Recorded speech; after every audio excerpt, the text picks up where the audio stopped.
Bueno, entonces, justamente hoy el tema es esto de los regímenes tarifarios y el tema de los patrones de consumo. Como economista y que se dedica al agua, a mi juego me han llamado, muchas gracias por la invitación, es un tema que me encanta. Gracias por la presentación, Jorge, porque cada uno de los conceptos teóricos es como inicial, genial para meternos de lleno en este tema. Me explicaron un montón de cosas y vamos también, otra de las aclaraciones para seguir un poco con estas cuestiones de teoría económica. Todos hablamos de valor, costo y precio, son palabras que usamos todos los días. Voy a comprar una remera, ¿cuánto vale? ¿Cuánto cuesta? ¿Qué precio tiene? Son completamente distintos cuando empezamos a hablar en economía, tienen distintos términos, distintos conceptos atrás. Como esto de bien público, que capaz todos hablamos, pero bien Jorge explicó, que hay un montón de conceptos atrás. Valor, el agua tiene valor porque cada uno de nosotros se lo damos. El valor es subjetivo, es el valor que se lo da el usuario, cada persona. El costo, el agua tiene costo porque el agua y saneamiento tiene un proceso de producción. Hay costos para incurrirlos. Entonces, los costos están dados por el prestador. Y el precio, justamente, es donde se realiza la transacción, que cuando estamos acá hablando de un monopolio natural, que justamente está regulado, el precio está determinado por el ente regulador o la autoridad competente. Dicho esto, es importante ponernos en cuenta que justamente la política tarifaria es la que va a definir justamente el Estado en su rol que tiene que participar de este mercado, digamos, de lo que es el sector de agua y saneamiento, va a determinar el régimen tarifario. El régimen tarifario tiene dos componentes importantes. Por un lado, encontramos lo que es la estructura tarifaria, ¿no? Entonces, en la estructura tarifaria es donde se determinan cómo es, si hay un cargo fijo, si hay un cargo variable. Generalmente esto sucede en lo que llamamos las tarifas en dos partes, como también se van a identificar las distintas categorías de usuarios, cuáles son los parámetros tarifarios, inclusive subsidios. Por otro lado, encontramos la parte de nivel, que esta es la parte que decía Luis, que es la parte que el usuario aumenta la tarifa. Bueno, en un nivel, generalmente la estructura tarifaria no tiende a cambiar, y lo que se hacen con los ajustes y las revisiones tarifarias son ajustes en el nivel. El nivel de la tarifa está relacionado con este objetivo generalmente, que es el equilibrio económico-financiero, es la sustentabilidad de la tarifa, donde desde la teoría, costos de operación y mantenimiento no hay discusión, que deberían ser, hay un consenso generalizado que deben ser cubiertos por la tarifa, y la parte de inversiones es otra de las cuestiones que en algunos países se incluye o no dentro de la tarifa. Toda esta parte que justamente de la estructura y el nivel de tarifas es lo que van a conformar el régimen tarifario. Pero cuando hablamos de la política tarifaria, de la regulación tarifaria, es justamente incluyendo otras cuestiones, que por ejemplo la estructura, en el caso de AISA, está dada por el marco regulatorio, es una ley aprobada por el Congreso, y a su vez el Poder Ejecutivo va modificando algunas cuestiones de estructura que pueden ir moviéndose, digamos, y el nivel generalmente está encargado, el nivel de tarifas está establecido en el marco regulatorio de distintos mecanismos de revisión tarifaria, y ahí es competencia del ente regulador o de la autoridad competente en la materia que va a ir modificando los niveles de estructura. O sea, esto lo que quiero decir es que el nivel es algo que se cambia, entre comillas, seguido, cuando la estructura es algo que hace más a cómo está organizado el servicio, que es diferente y es tiene muchos menos cambios. Entonces, ¿cuál es el objetivo de la política tarifaria? Objetivo de la política tarifaria son un montón. Es el que justamente el hacedor de política, el que hace la gestión, quiera tener, pero generalmente partimos con estos tres que suelen estar en todo régimen tarifario, en toda política tarifaria. Por un lado, esto que decíamos, la financiación de la prestación. Como tiene un costo el agua, es una idea de que justamente la tarifa contribuya al financiamiento de la prestación. Ahora también, por las externalidades positivas que han acá nombrado, y este que sea un bien preferente, el tema del derecho humano al agua, que nos dice que tiene que ser accesible y asequible. Entonces, forma parte de la política tarifaria también tener en cuenta estas cuestiones más relacionadas con lo social y que permitan garantizar el derecho humano al agua. Y también tenemos la pata ambiental. En estas cuestiones climáticas que estamos justamente nosotros en área metropolitana de Buenos Aires, tenemos la suerte de no tener los problemas de escasez, pero ya en la parte oeste del país, y ni hablar si hablamos de nuestro país vecino Chile con sus problemas hoy de grandes sequías, el tema de la preservación del agua también, digamos, termina siendo una parte de un objetivo que tiene que tener en cuenta la política ambiental, dado que la política tarifaria es un instrumento de gestión. Y en la parte de prestación no solamente es el tema del uso racional, sino también la calidad. Y parte de esta calidad de agua, nuevamente vuelvo a la presentación de Jorge, los impuestos verdes es parte de esta discusión porque forman parte de la política tarifaria si se incluyen o no. Entonces, ¿Qué es lo que acá tenemos un panorama a nivel mundial de qué tipo de tarifas son las más utilizadas? Como verán, es muy diverso los distintos estructuras que se usan. En América Latina, la mayoría son bloques crecientes y pocos uniformes. En cambio, en Argentina, la mayoría son uniformes. Ahora, ¿qué son estos los bloques crecientes? En general, todas las tarifas tienen un cargo fijo y un cargo variable. Este cargo variable tiene diferentes formas que puede estructurarse y que van a impactar justamente en los distintos tipos de cómo va a impactar en el consumo. Entonces, la tarifa fija es esto, es decir, bueno, es lo que ya sabíamos, sería lo más parecido a la canilla libre, la situación de no importa cuánto consumís, acá, no importa cuánto consumís, siempre vas a pagar exactamente lo mismo. Esto obviamente no tiene ningún tipo de incentivo para el uso del recurso, y justamente, pero sí tiene la ventaja a nivel de estructura tarifaria que el prestador justamente siempre va a recibir la misma cantidad de ingresos. Esto es, imagínense, si quieren en términos coloquiales de salario, esto es como, bueno, estoy empleado y tengo siempre un sueldo fijo, y todas estas son cuando justamente trabajo por hora. Entonces, o digamos que justamente es variable mi ingreso. Entonces, en estas situaciones de cargo variable, cualquiera de estos esquemas, justamente a mayor niveles de consumo, va a ser mayor el total a pagar, el total a pagar por el usuario. Entonces, ya estos esquemas decimos que tienen algún tipo de incentivo a la preservación de la cantidad del recurso, al uso racional. Entonces, acá lo que vemos es justamente cómo aumenta el total a pagar, y acá abajo esto del precio nos muestra en cada esquema cuál es el precio. Cuando el precio es fijo, o sea, no importa cuánto consumo, siempre pago más porque el precio es precio por cantidad. Es como cuando vamos a la verdulería, si compro 1 kilo de tomate o compro 2, me sale mismo siempre el kilo de tomate, me llevo 2, pago más. Ahora, bloques crecientes, ¿qué significa? Hay distintos umbrales. Entonces, no es lo mismo que si yo consumo, por poner hipotético, dentro de los 10 metros cúbicos tiene un precio, si yo consumo entre 10 y 50 tiene otro precio, y si ya consumo más de 50 metros cúbicos, voy a tener otro precio más. Entonces, justamente cada vez se va haciendo más caro, entonces esto nos muestra que justamente cada vez el total a pagar va a ser más empinado, es más que proporcional a mayor consumo el total a pagar.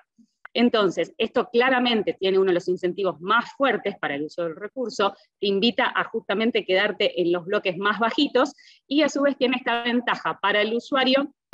En todos los casos, cuando vos tenés una medición de los consumos, es que vos podés de alguna forma modificar o influir en cuál va a ser el total a pagar de tu factura. En este caso, acá justamente cuando es una canilla libre, si vos no consumís nada o consumís todo, que dejaste la canilla abierta todos los días del mes, vas a pagar exactamente lo mismo. Entonces, acá es esto cuando mostramos el tema de los recursos, del incentivo al recurso, y que también de alguna forma le da la posibilidad al usuario de poder ahorrar, si quieres, como que si ahorra en agua, también va a lograr pagar menos. Bloques decrecientes es otro, pero no se usa mucho, así que lo vamos a pasar. Justamente, ¿cuáles son algunos de estas tarifarias? Todas tienen ventajas y desventajas. Y esto vamos de vuelta a la primera diapositiva, que todo depende de cuál sea nuestro objetivo de la política. El objetivo de política va a ir cambiando en el tiempo, y justamente puede redireccionarse en función de cuáles sean nuestros objetivos.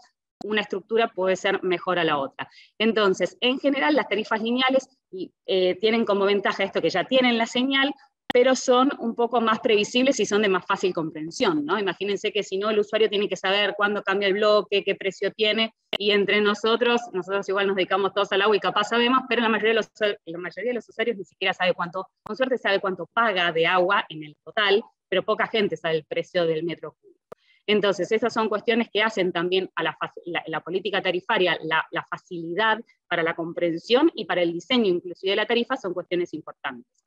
Y por el otro lado, el bloque creciente, la gran ventaja que tiene es que genera más incentivos. Entonces, en algunos países, volviendo a estos de Chile, por ejemplo, hoy está discutiendo esto de pasar en algunos casos a bloques crecientes, dada la extremada sequía, e inclusive hay algunos países que es como que hacen un shock de demanda, por decirlo de una forma, que es como, bueno, ante un periodo de escasez muy fuerte, capaz ponen bloques crecientes durante un periodo y después pueden volver a lineal. Bueno, esta es la idea de que podemos jugar y tener en cuenta que las tarifas es de alguna forma un instrumento de gestión que nos puede facilitar para nuestros objetivos.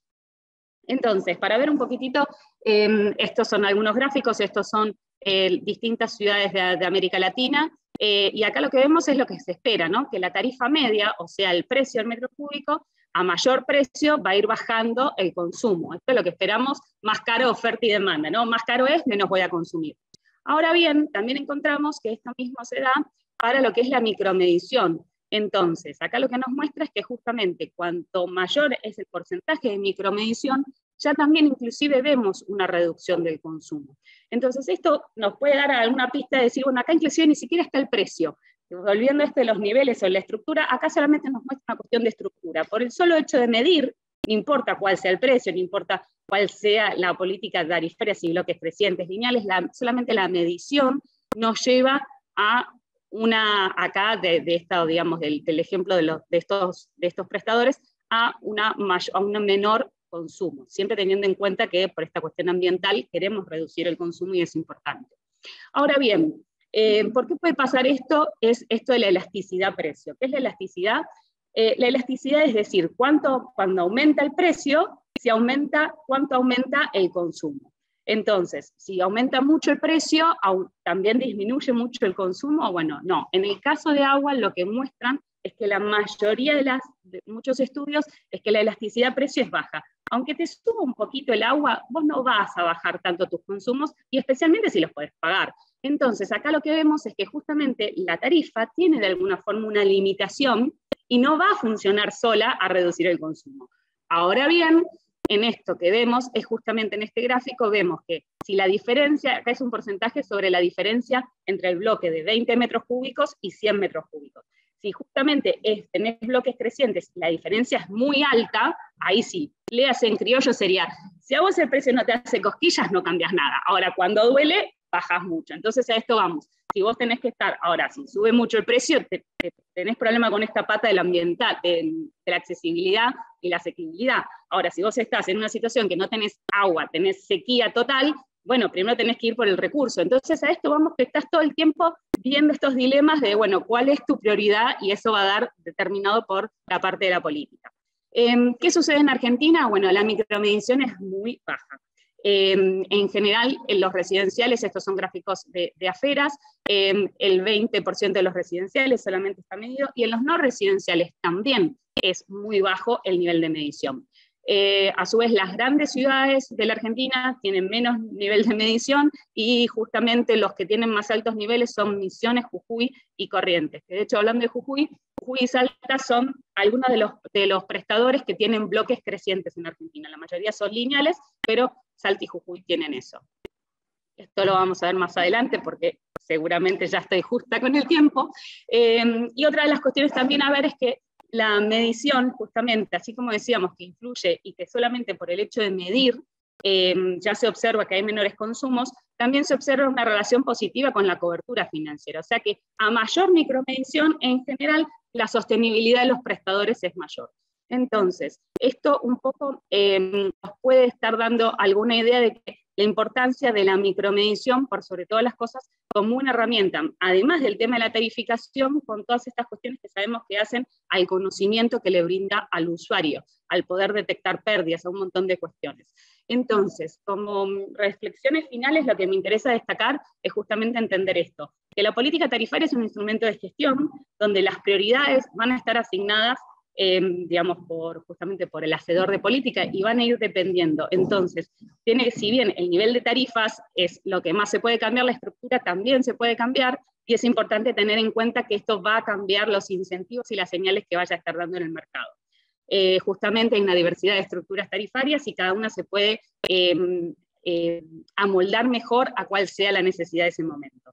Siempre teniendo en cuenta esto de que es baja la elasticidad precio de la demanda. Entonces, no pensar que porque voy a tener una tarifa altísima, voy a poner súper alto el precio del metro cúbico, voy a tener inmediatamente una reducción de la demanda. Si en cambio el avance en la micromedición da un montón de señales que es importante, porque por un lado, si ya tengo micromedición, voy a poder aplicar una política de precios que en algunos casos, por supuesto, es baja, pero existe esa elasticidad, no es que justamente no es totalmente indiferente el usuario de precio. Pero entonces la micromedición te da esa posibilidad de poder hacer una política de precio a través de la estructura tarifaria y de los cargos variables, pero también, sobre todo, la micromedición te permite conocer mucho mejor la gestión de la red, tanto para el prestador con todo el tema, sabemos, de las pérdidas en red y conocer exactamente cuáles son los consumos que tienen los usuarios, como también a nivel del usuario, ¿no? Creo que hoy también sabemos que creo que hay cada vez más conciencia ambiental, entonces el mismo usuario puede saber y puede conocer cuál es su consumo, y esto mismo de que la mayoría de las pérdidas internas en las casas muchas veces son invisibles, entonces sin la micromedición no se arreglan porque no se ven. Entonces, esta es, creo que al fin y al cabo, la cuestión más importante de entender que en lo que hace al consumo, lo más importante, si uno quiere disminuir el consumo, es combinar estrategias tarifarias con no tarifarias, y de esa forma lograr esta cuestión más hoy basados en esta prioridad de la paternidad. Muchísimas gracias.